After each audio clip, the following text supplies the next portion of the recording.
कौरवों की ओर से लड़ने वाले इतिहास के महान योद्धा दानवीर कर्ण का जीवन सदैव ही रहस्यमयी रहा है।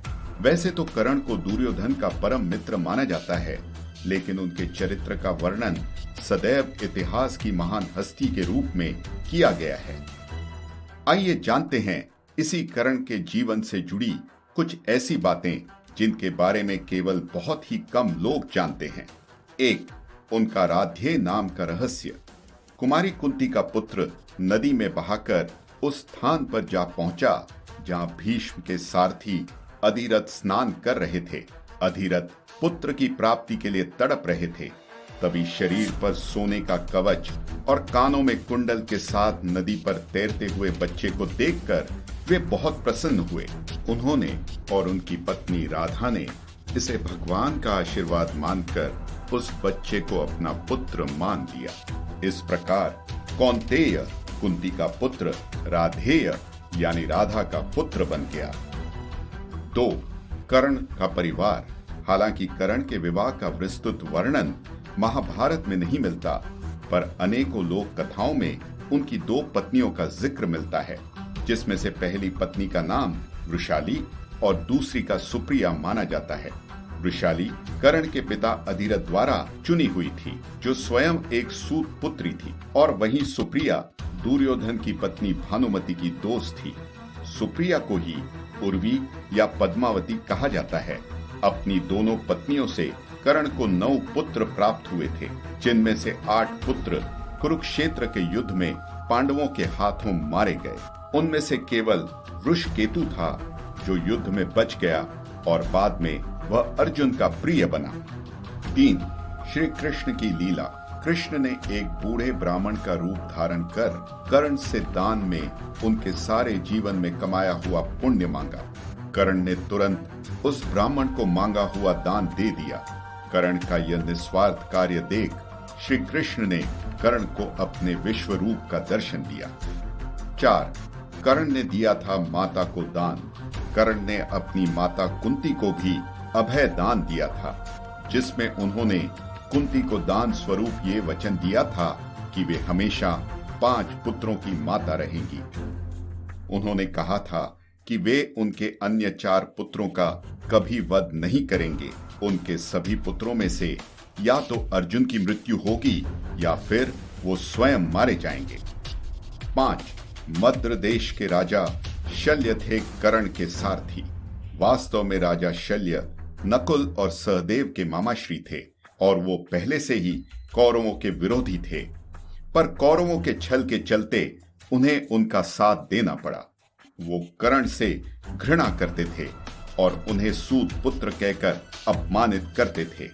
यह देख दुर्योधन ने उन्हें युद्ध में कर्ण का सारथी होने की सजा दी। ऐसा बताया जाता है कि राजा शल्य रथ चलाते समय कर्ण की आवेल न कर अर्जुन का गुणगान करते और कर्ण का मनोबल कमजोर करते रहे।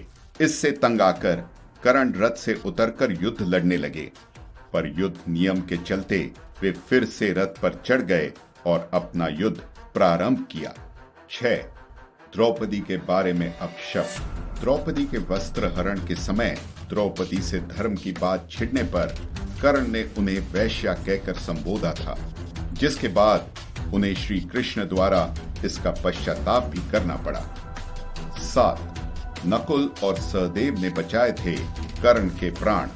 कवच और कुंडल अपने शरीर से निकालकर देवराज इंद्र को सौंपने के बाद कुंती पुत्र कर्ण का शरीर रक्त से पूरा लहूलुहान हो चुका था, जिससे वे मरने की हालत में पहुंच गए थे।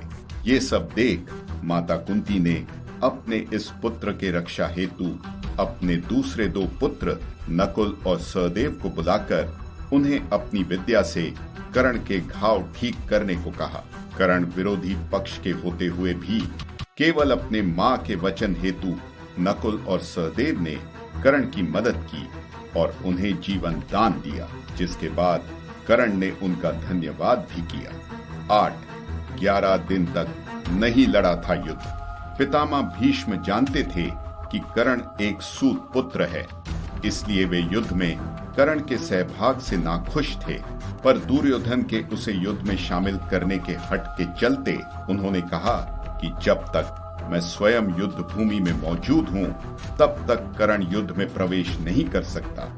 इसी कारणवश कर्ण ने पितामह भीष्म युद्ध के मैदान में गिरने के बाद 11वें दिन से युद्ध में अपना सहभाग लिया। 9. अपने मृत्यु के समय अर्जुन से निवेदन। कर्ण के मृत्यु के समय हर कोई वहां मौजूद था। पांडवों को अपने मां से कर्ण अपने ज्येष्ठ भाई होने का जब पता चला, तब वे सारे दुख में डूब गए। खास तौर पर अर्जुन, जिसके बाण से कर्ण की यह हालत हुई थी। तब कर्ण ने अर्जुन को अपने मृत्यु के पश्चात अपने चिता को अग्नि देने की इच्छा व्यक्त की। 10. कर्ण का पिछला जन्म। कर्ण अपने पिछले जन्म में दंभोदवन नामक एक असुर थे, जो सूर्य देव के परम भक्त थे। सूर्य भक्ति के कारण ही उन्हें 1000 कवचों का वरदान प्राप्त हुआ था। इसके चलते कर्ण अगले जन्म में उनमें से एक कवच के साथ पैदा हुए थे, और बाकी 999 कवच का राज जानिए हमारी अगली वीडियो में। और कैसी लगी आपको यह वीडियो, हमें कमेंट सेक्शन में जरूर बताएं, और ऐसे ही अनसुने रहस्य और रोचक तथ्य जानने के लिए हमारे चैनल विटी सेज को जरूर सब्सक्राइब करें। धन्यवाद।